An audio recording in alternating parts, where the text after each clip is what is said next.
Welcome to the Happiest Retirees podcast. I want to say right off the bat, today's guest is not retired in any way. This is going to be a little different. His name is Phil Hendrie. He's a legend. He was very nice to come on the show. And I think he still fits our theme because he had a big life change that is inspiring for people who do want to retire, because in a way, retirement is just a life change. So he had a big career change, and he had to really navigate that to find happiness and continue with financial success. So, Phil, thank you for coming on the show. Thanks, Ryan. Thank you. So, Phil, I've actually been dreaming of interviewing you for years. I felt today when I was kind of prepping, I thought, I've been prepping for this for a long time. Do you mind? So you're a radio legend, and your shtick, for lack of a better word, was or is still, you are the host, and then you are a fake guest who calls in, and the guest says something offensive, and then at least in the old days when it was live radio, callers didn't know it was fake, and they would call in and be livid, and then you were all the characters kind of playing the game. Yeah, that was it in a nutshell. That's perfectly what you just described there. I was the host, and then I had a phone. And people would say, "What kind of processing are you using, Phil?" It's just a phone. It just goes through a phone box. Are you using? I know what you're doing. Using Dolby. No, dude. It's just a phone.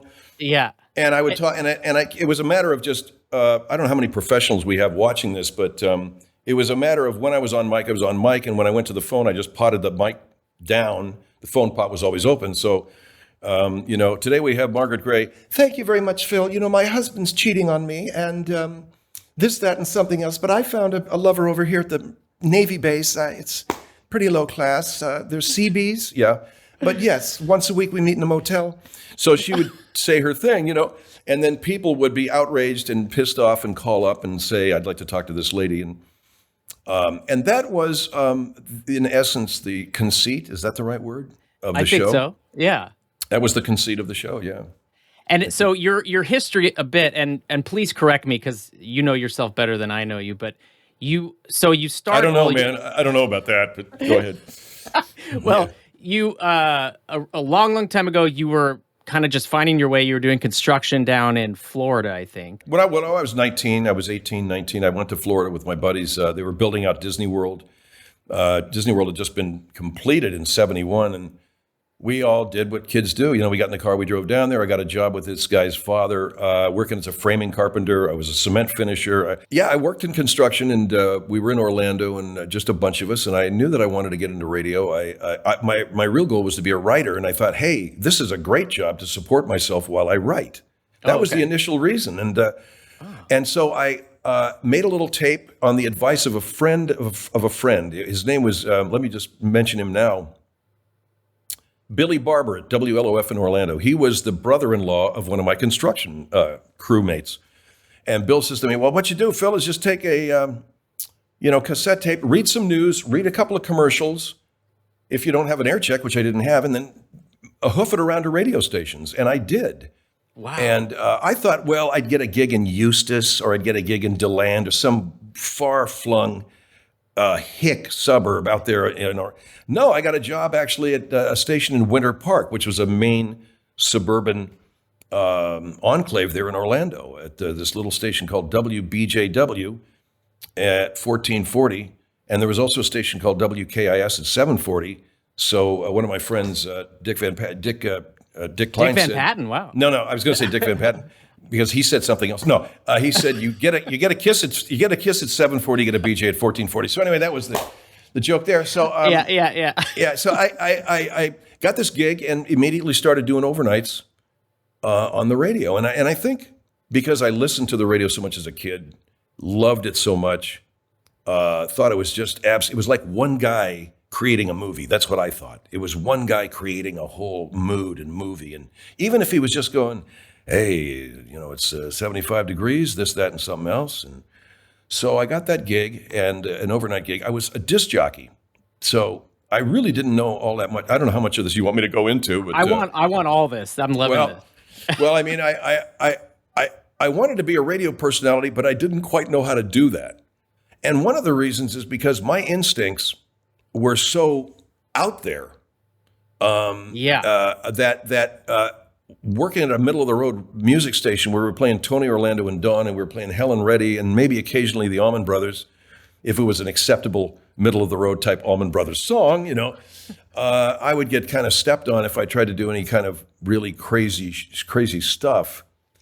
So I kind of floated through radio like that, this frustrated disc jockey thing. Again,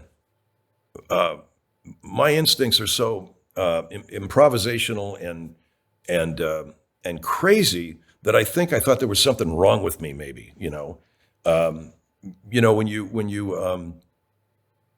when you grow up in the household that I grew up in, and you're already having self-doubts about your quality as a human being because the adults are all just really psycho, and then you have these instincts of character voices and improvisational weirdness that goes well beyond the bounds of human taste. I thought there was something wrong with me, to be honest with you. I thought I needed to walk down the middle of the road a little bit better than I was. And I was like, come on, Phil, you can do this. You can do this the way other guys do it. Well, no, I couldn't. It's like this.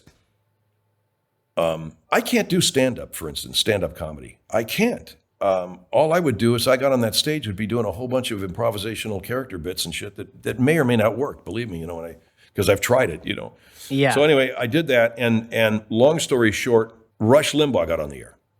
Okay. And I heard what Limbaugh was doing. In those days, he was doing a lot of humor. He was a right-winger. Really? Yeah.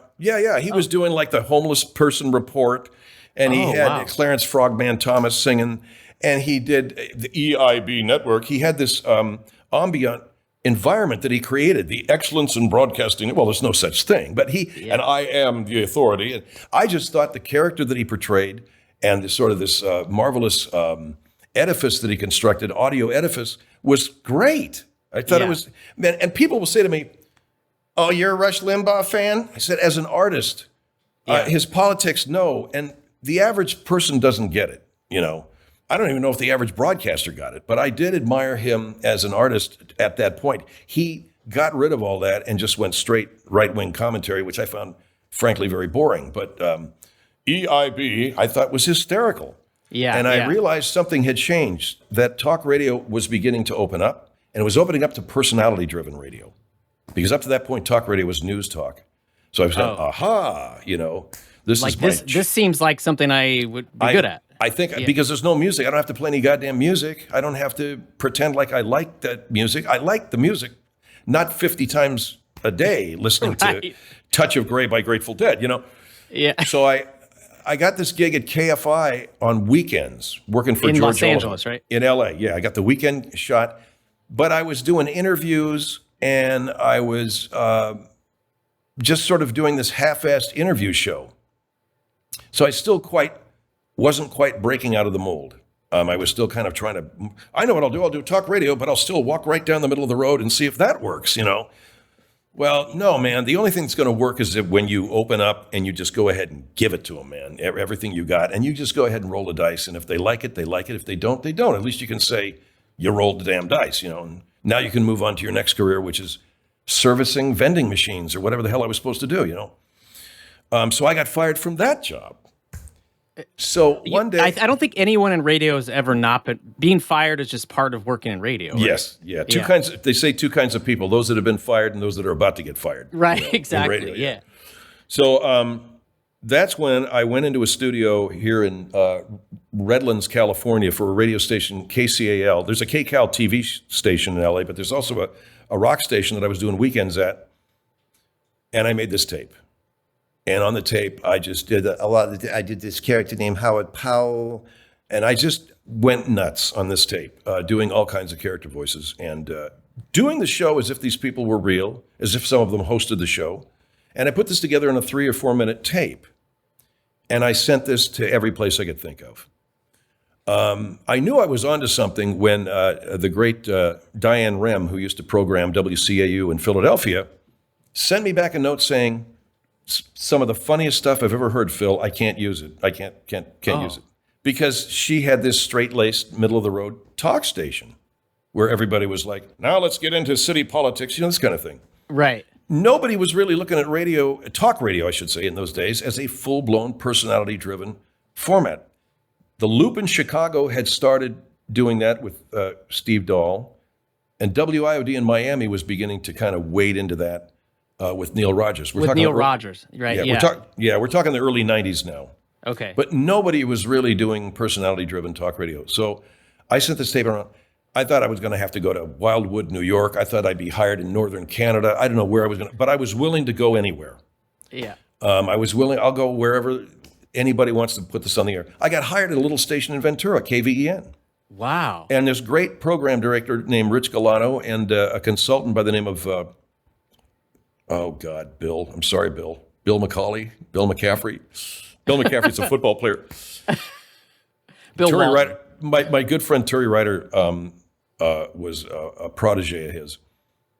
But in any event, I went up there with this goofball show. And Rich Galano, my program director, said to me, this is a small market, Phil. There's only 600,000 people here. You're not going to get a lot of phone calls. So just prep your show as if you're not going to get one phone call. That gave me a lot of permission to do a lot of stuff, And it just so happened the build-up to the Gulf War was happening, called Desert Shield. The Gulf War began in 91 when we invaded, Kuwait. This was Daddy Bush, a whole other Iraq war. Bush, yeah. Yeah.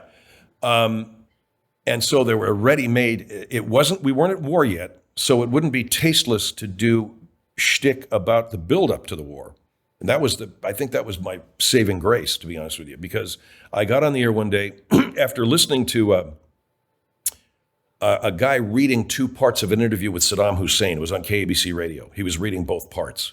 Okay. And this is what Saddam Hussein said. So I started to do this Iraqi voice, It's perhaps today you're not supposed to do because it's considered usurping. I don't know. But anyway, I did it. And this is Raj Fanin. Welcome to KVN. Phil Hendrie is not here, but I'm filling in. I want to tell you something about Saddam Hussein. What a good guy he can be,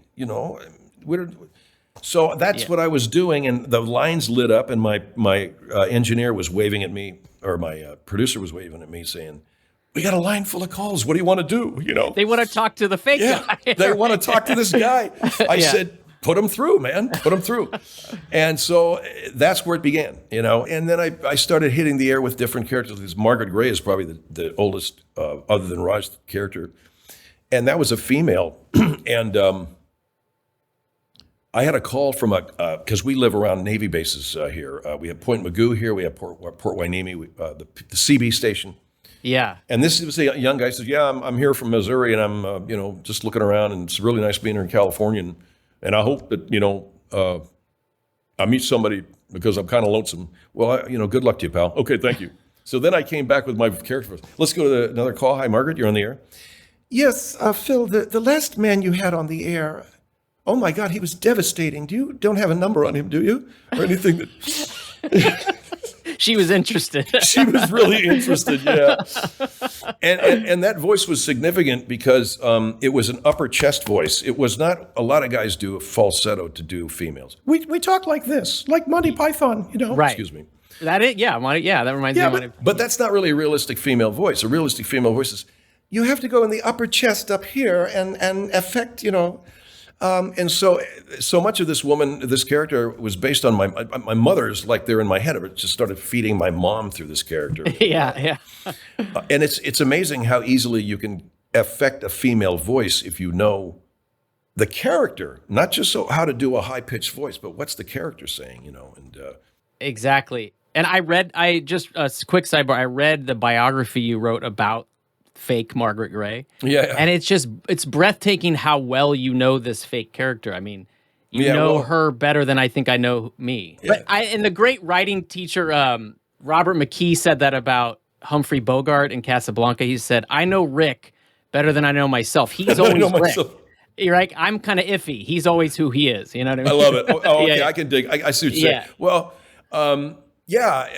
here's the thing. In acting, they always tell you, at least I learned in the acting classes that I took, write out the biography of your character. And I'm not that disciplined. So I just perform the character and the biography begins to come to me. Yeah. I can do about 2 minutes of a character and I've got a pretty good biographical sketch of that character, where they're from, are they married? Are they not? Do they have kids? Do they not? This kind of thing. So Margaret, all of a sudden she's so, out there. She was my mom. So I live in Santa Monica, which is not the most high. Santa Monica is a beautiful city, but it's not what I call, it's not Malibu. No, no. But no. I live there with my husband Frank, and I've got my ear to the ground out there. She's kind of a gadfly. Yeah, so that's how these characters are built, and the key was deliver them as realistically enough so that callers will want to talk to them. Make sure the topic is very organic. Make sure the topic is what's the word? Reactive, and deliver it as realistically as possible. So we found over the course of many years, I would say the show was at its totally at its strongest the last year I was doing the show at KFI, 2005, 2006, last 2 years. We had it down, man. Yeah. We knew topic, we knew what would resonate with the audience, and what got calls, realistic calls, Yeah. There's actually, I can't remember the exact year, maybe 2004 or something, but you had a bit where Margaret was being interviewed and her husband, Frank Gray, was in the back and she wanted a drink and you could hear him and you're really good at throwing the audio. So it's like lower, it's ambience. Yeah. Yeah. You pull the phone away and closer. Yeah. Yeah. So in the background, I can just kind of hear him say, "Where's the ice?" And then you hear Margaret say, "Where it's been for 30 years." And I was like listening to my parents have a conversation, and Right. I wrote into you asking about that specific comedy choice and you answered it on the air. And it was just a great day for me. Cool. I'm glad that I answered that. Yeah. Yeah, that's ambiance does a lot in terms of the character voice itself too. You can simply say, the bottled water guy is here. Put it over there on this. This is Sid. How are you doing, Sid? I'm great. And if you got him, he sounds like a real guy back there. This is Sid putting the bottled water in. And it's funny how many of those characters I do sound really dumb. Like Jay Sanders. I know. Yes. Sub Commander Gleason, what do you think? I'll do it right away. Okay, good job. He's just an idiot. Yeah. But all kinds of wonderful little things you can do, like ambient changes, tells you they're in a different place. And all you have to do is move the phone like from here to here, and it sounds like, well, we're not here anymore. We're in the car with Frank. Frank's over there in the car, or Frank's Exactly. out on the driveway or something like that, And you're doing a whole sound design just live by yourself. Yeah. Yeah. Yeah. And it's an instinct, and it's probably one I had. I don't know if I was born with it. It's an instinct, man. It's an instinct. What's going to work? I was so in love with radio as a kid. I mean, listening to it and analyzing it and studying it and listening to it at night. And the audio part of it, I love TV. I watch TV all the time. I mean, and I loved the actors and I loved all the characters that I saw. But radio was a place that you could control the whole universe, one guy. And maybe that's it. Maybe it's just that Phil Hendrie, I cannot be bothered with other actors. All of you guys, just get out of my life. Me, I'm the one guy. But how do I take that and translate that into a bigger and wider audience? So I don't know. I do my podcast. Yeah. Obviously, we don't do the radio show anymore because, radio doesn't really exist anymore, man. Not in the sense that we used to do it, Well, that's a little bit of, that's why I thought you could fit on this show, even though you're not retired, because and I don't remember the year, but so you made it you were getting into it, but you made it to KFI and then you went national. I think it's Premier Radio. Yeah, I went national with Premier Radio from 99 through 2006. I had interest from casting directors and some people producing TV shows, so I started to kind of drift into the acting thing. I had done a couple of shows while I was on the air at Premiere. We had done a show called Teachers for NBC. I had produced 2 pilots. And Phil now at the Gate, I think, was one. Phil at the Gate was one, and then another one called Phil Hendrie was an animated show for Steve Levitan. And now there were a lot of people auditioning me for different shows. And I thought, well, I'll do this. And then I made the biggest mistake of my life. And you know what? I shouldn't call them mistakes. They're all, dude, I wouldn't be who I am today. I wouldn't be headed toward the good things that I'm headed toward if I didn't make these mistakes, I don't think. But I signed another radio deal. So I had this with TRN, right? Yeah, with TRN. Okay. So I had this momentum, and I got hired on a bunch of jobs. I got hired to do some recurring stuff on a show called The Unit.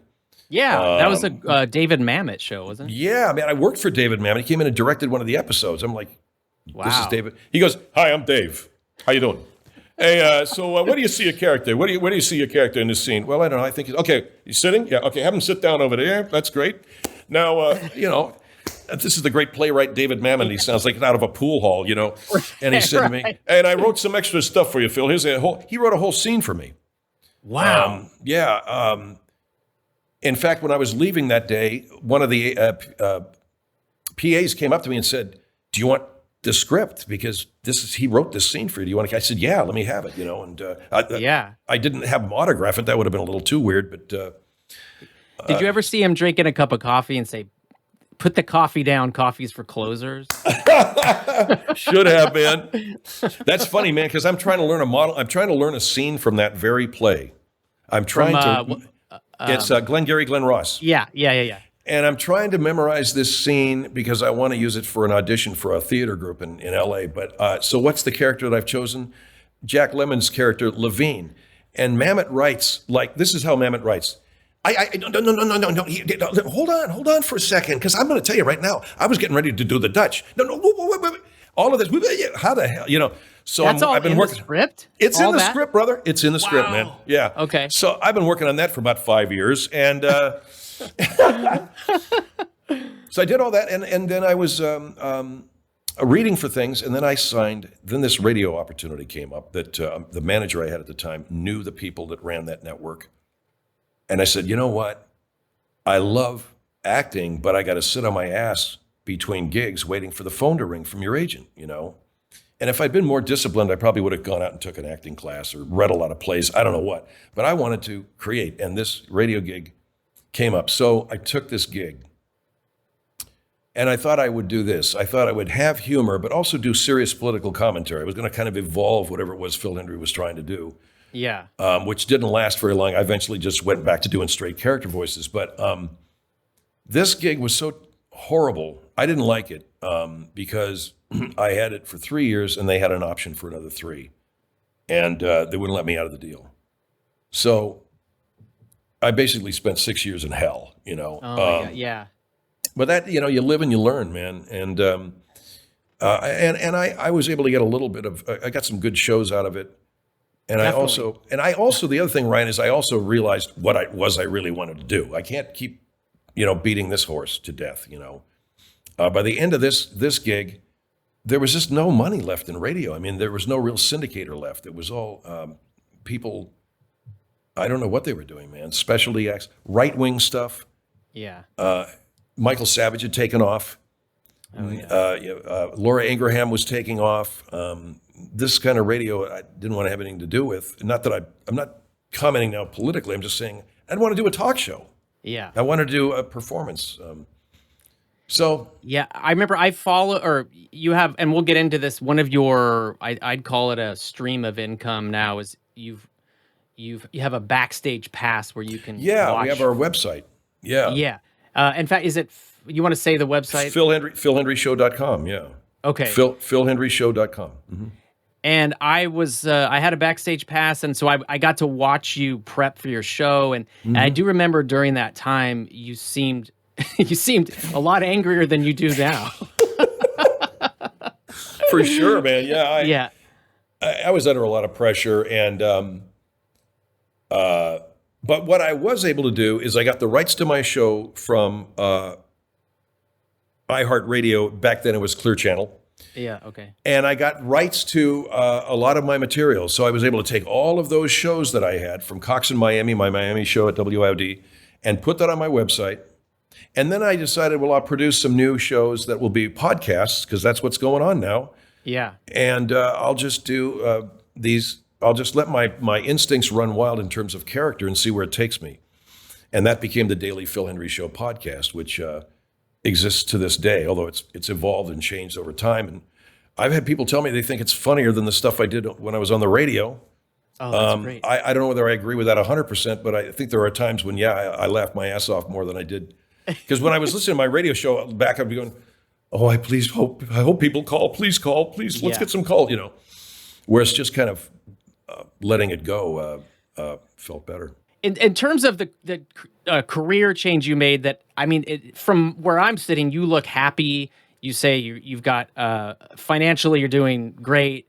I'm wealthy beyond all measure, and Right. it's yeah, no, yeah, well, I'm fine. I'm fine. I'm living. Yeah. And you've got what our flagship podcast is called Retire Sooner. So our boss, essentially Wes Moss, is always saying you need multiple streams of income as you enter certain stages, but you seem like you do, because you have the podcast ad revenue, or maybe also the podcast one distribution deal. I don't really know how. Well, I no, that's there's my subscription base is the money. The ad revenue from podcast one, I'd say, is a kind of the an added. It's I wouldn't say it's the main revenue stream from the podcast, but it's an added amount of money. And then, like I say, voiceover and camera acting and residuals from all of that stuff. And you've you've done King of the Hill, you did Modern Family, you were the voice of intelligence on Team America, which is the South Park guys. Yeah, I just got done doing a video game called Crash Bandicoot. Oh, so yeah, I'm on video games now. Wow. And there's a cat that I used to work with, Steve Downs. Steve and I worked at K West. He's the voice on. He does a main voice on Halo.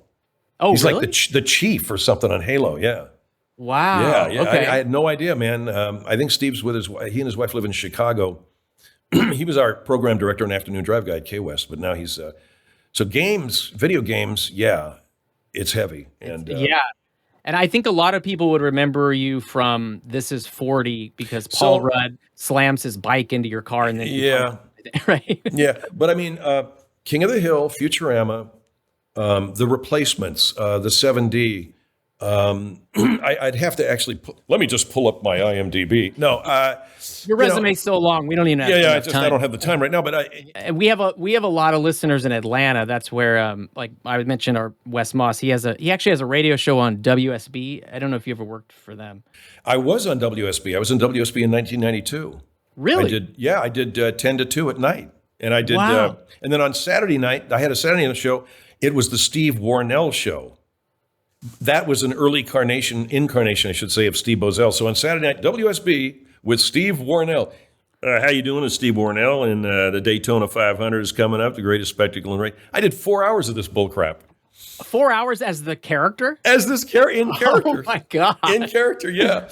Wow. I had a blast. And I'd get off the air and I'd go to my favorite bar in Buckhead called the Churchill Downs and just get hammered, and everybody up there, had a blast. Had a good time in Atlanta. Okay, so before you left radio and you sort of plunged into podcasting and more acting, voice work, and backstage pass, repurposing old IP, I guess you'd call it. Did you have like a plan and a purpose, or how did you figure all that out? I did not. I just there was a lot happening in my life at that time. I had a marriage that was going south. That was taking an awful lot of emotional energy. But what I thought I would do, I was on a show called Teachers. It was on NBC. And we had 6 episodes in the spring. And I worked with great people like Matt Winston was there, and Kali Roca was there, and Sarah Alexander, and just really great actors. Justin, or someone that from The Hangover, right? Justin Bartha. Yeah. And we had Matt Tarsus, who was our producer. And I was kind of hoping, as everybody does, that it would get picked up for another season. And by that point, I think I was ready to just leave radio, man. I was burning out, because doing that kind of a show, and I'd been doing it for 16 years, you have to literally take a blank canvas every day and paint some kind of a masterpiece. So what kind of a character are you going to do today, Phil? And how many people are going to call up and be fooled by it, Yeah. And it got to be, it was getting kind of crazy. So all I knew was that I think I'll segue into acting, camera acting, and see where it goes from there. And that's exactly what I did do. I like I said, I got this job recurring on the unit. I got hired for a couple of pilots. One really fun pilot it was based on talk radio. I played a Rush Limbaugh character named Rude Carnahan, who actually broke into doing character voices on the air. And that show was that pilot got produced, and we thought for a while that was going to get picked up because CBS had been evidencing some interest in that. But you learn very rapidly what that whole ball game is about, man. So while I was doing some acting jobs and I was doing some voiceover work, I wasn't working enough for my taste. So I got back into this. I signed this other radio deal that was really a revenue sharing deal that went 3 years longer than I thought it would. And it takes a lot of the juice out of what you're trying to do elsewhere, especially in the acting field. Although I still was doing pilots.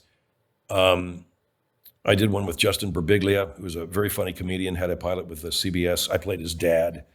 And wait, is he related to Mike Birbiglia? Or I'm sorry, Mike Birbiglia. Did I say Mike Justin? Birbiglia. Mike Birbiglia. Yeah, it was Mike. Okay. Sorry, Mike.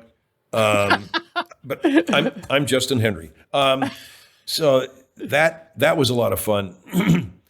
But you're also doing this radio show, and you're trying to work out how you can do a radio show in an ever-constricting atmosphere.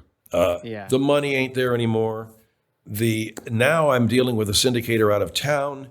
I'm dealing with a screener that's remote. I can't just walk into the next room and give instructions to my screener on how. No, they felt they knew how to screen my show. We feel like we know exactly how to screen your show, Phil. Well, no, you don't. Yeah. So I was fighting that bloody battle. And I eventually morphed, when that contract ended, I morphed everything into a podcast, everything into at first a 3-hour. You remember the old app TuneIn? Yeah. So at first we were doing a 3-hour TuneIn show. Oh. Yeah, and that was nuts, lots of work. And I realized I don't have to work that hard, man, because people aren't listening to this content the way they used to. They're not listening to it like they did on the radio. They're listening, they're downloading it and listening at their leisure. And the attention span doesn't need to be 3 hours, Yeah. So I began to cut it down in size. We just put it on our platform and just let people download it from there.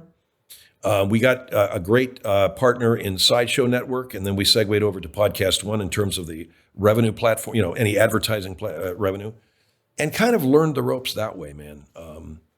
All the while still pursuing whatever kind of voiceover and camera work I could do. I mean, I did that. Those were the days when I was still doing Futurama was still, I think, or King of the Hill was still being produced. And then I got like camera gigs on shows like New Girl, and I got an episode of Modern Family. And Young Sheldon, maybe? Sheldon? Young Sheldon, did a voiceover in Young Sheldon, and kind of feeling my way with that. But, if you're going to be an actor, you got to really, sooner or later, really devote serious time to it to become a good actor and not just be the guy they hired to play the disc jockey, right. Or the guy they hired to play the general manager of the radio station, that kind of thing. So that only takes you so far, and yeah. Exactly, yeah. Well, how so you seem, and I had this sense because I follow you on social media, but you seem happy, and like, how have you pulled that off? I don't know, because I'm miserable and I want to kill every day. I don't know. Well, I'm a Nichiren Buddhist, man. I might as well just kind of throw it out there. I'm not trying to convert anybody, please. But early on in my life, I was interested in spiritual things, and I did TM, which I wouldn't call TM is not really spiritual. TM is about unstressing the nervous system, transcendental meditation. Transcendental meditation. Meditation, yeah. But I got into Nichiren Buddhism, and basically, I'll just say this. The purpose of religion is to be happy. Nobody had ever said that to me before. They said, what's the purpose of religion?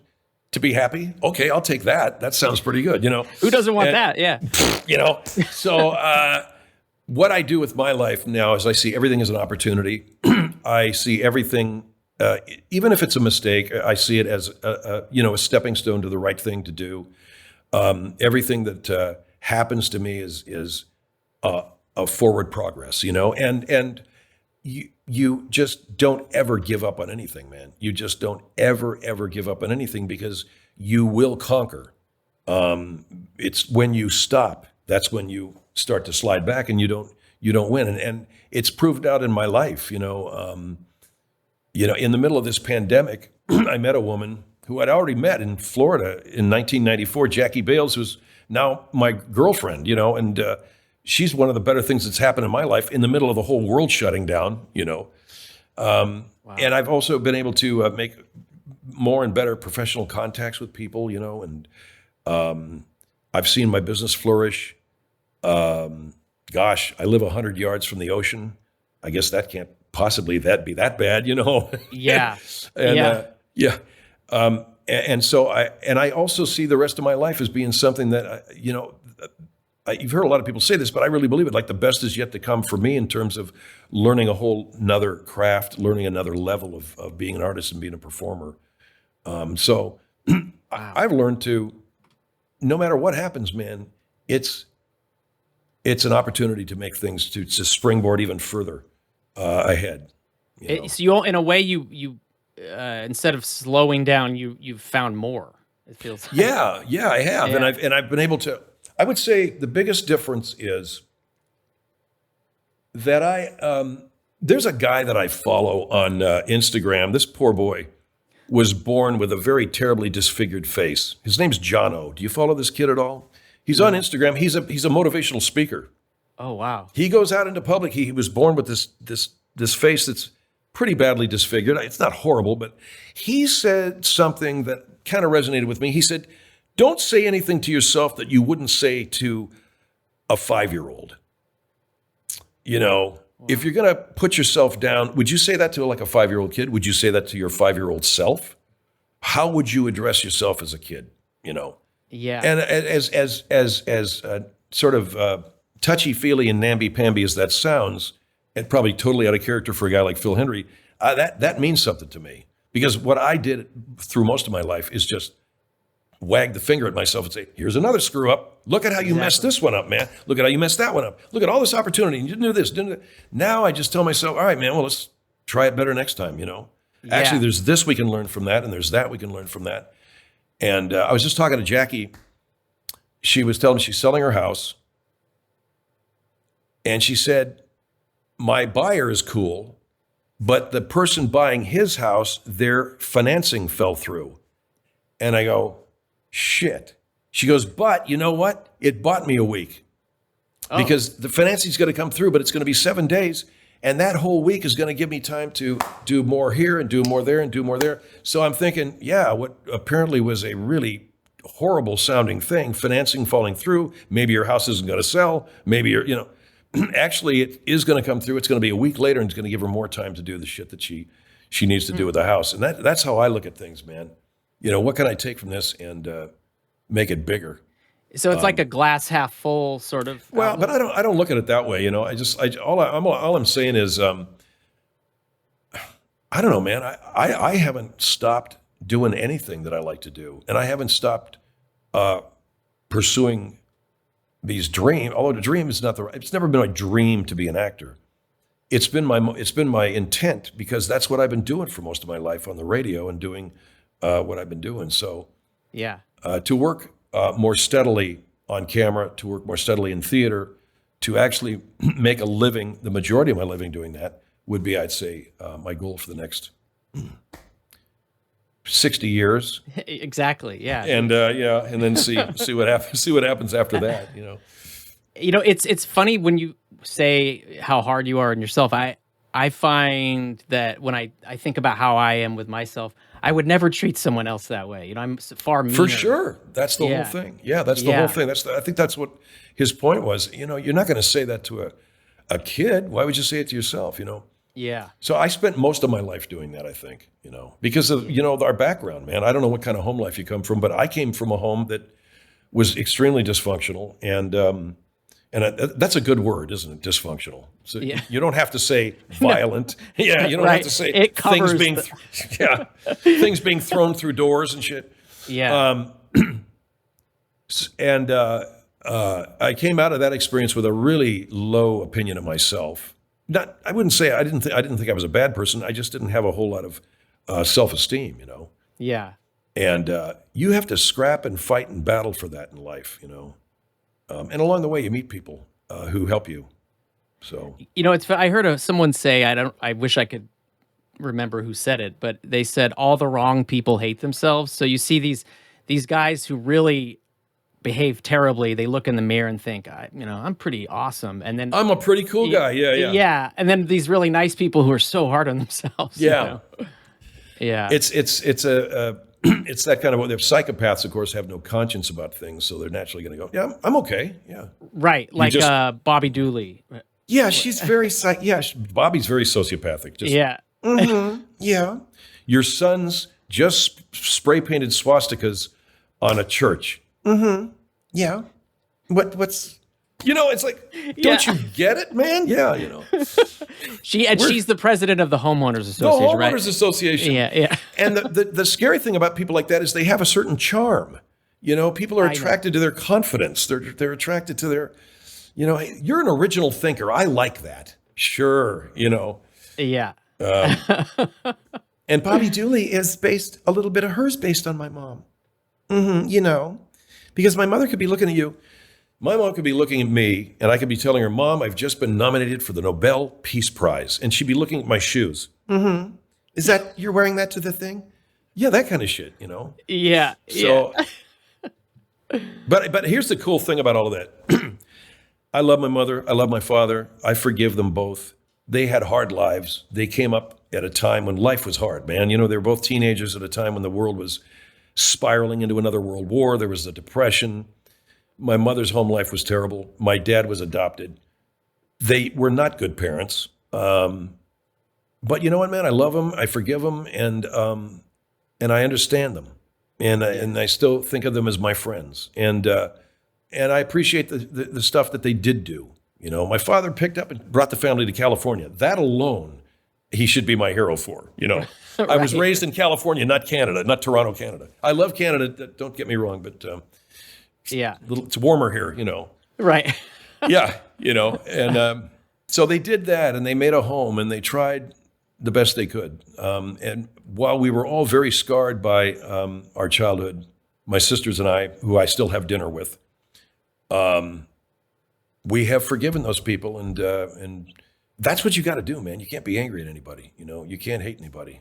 No, it ends up hurting you if you do. It really does. People don't really understand that. Well, what do you mean it hurts you? It feels good sometimes just get angry at somebody. Yeah, but you can't live your life like that, man. You can't incorporate that and make it part of your being, So yeah, I'd say that's one of the great things that's happened to me in the last several years, 20 years. Well, I'd love to keep going, but I wanted to ask if you want to tell us where people can find all your different pursuits. Well, yeah, you can find me at philhendrieshow.com. That's my website, and that's where my archive is like 60,000. People think I'm exaggerating, but we think it's around 60,000 hours of the radio and the digital stuff that we've done. It goes back all the way to Miami, 1994. So we're talking almost 30 years of material on the website. And we still have more. I've got, by the way, here's my buddy, Dan Jackson. Danny, thank you. This is the thumb drive that Dan sent me of some of my shows from KFI. Wow. Early days of KFI radio that I have yet to upload to the site. So we have to get this uploaded, man. So new material's coming. New material, man, yeah. He has notes here. It's Phil, Dan Jackson tapes, volume 1 of 2. This is 1997 and 1998 KFI archives. So wow, we got more that we're loading in there. That's exciting. And I announce whatever it is we're doing. My IMDb is at IMDb. You can check out the stuff that I've done if you want to go and look at some of the reruns of that stuff. And we're always constantly on social media announcing the things that's coming up. Although I am kind of shy about that stuff. I did an episode of Grace and Frankie, which was a personal moment of pride for me because I was in a scene with Martin Sheen and Sam Waterston, and wow, it doesn't get any heavier than those two cats, in my opinion. No. And where a lot of actors would say, I just did a scene with Martin Sheen on Martin Grace. I kept my mouth shut about it, and I don't know why. I didn't want to sound like some lame ass. You know what I'm saying? So I just let it slide, man. Yeah. But, you can't be too much of a fan or you come off like I did today talking to you. You know what I mean? Well, I don't know. But we're all over the place, man. Like you said, This Is 40 and some other movies. Team America, we just posted about Team America because I think it's the 30th. No, the 25th anniversary That sounds about of Team America. okay. And so there was a big social media posting on that, which I reposted because I did a couple of voices on that in that movie, Intelligence and a Terrorist. Okay. So follow us on Facebook, Phil Hendrie Fans, PHANS. And spell your last name because some people spell it the wrong way. HEN as in Nancy, D as in David, RIE. Phil Hendrie Fans, PHANS. I'm also on X at Real Phil Hendrie, although that place has just gotten really weird. Yeah. We're on Instagram, just Phil Hendrie on Instagram. Well, Phil, thank you so much for coming on the Happiest Retirees Thank you, Ryan. podcast. And let me just let everybody know, Ryan was so patient. I was late. I thought it was at 1 o'clock, and I was like a half hour late. And thank you, brother, for hanging in. You're well worth the wait, Phil. Oh, thanks, man.